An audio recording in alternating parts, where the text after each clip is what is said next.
زلزلة 30 ثانية خربت بيوت، خربت معايش.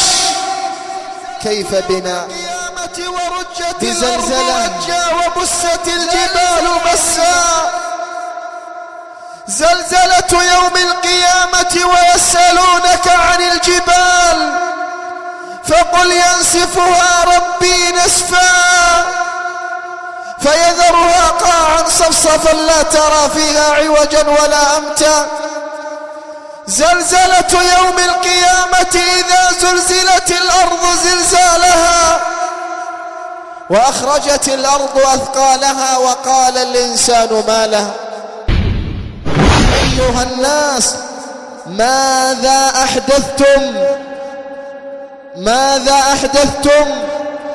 والله لو عادت لخرجت من بين أظهركم.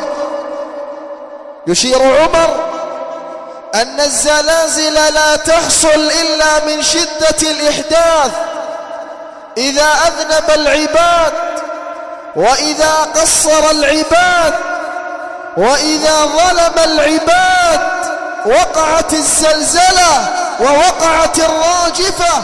هي تحصل الزلزلة اليوم في بلدة عربية وهي سوريا، وفي بلدة غير عربية وهي تركيا.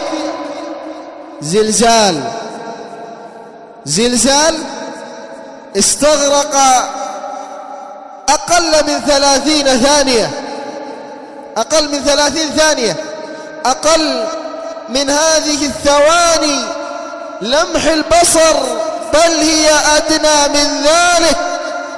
فخربت البنيان، بنيان عظيم خربته وأخافت الآمنين وعطلت السير وقطعت المصالح، وهو زلزال يسير.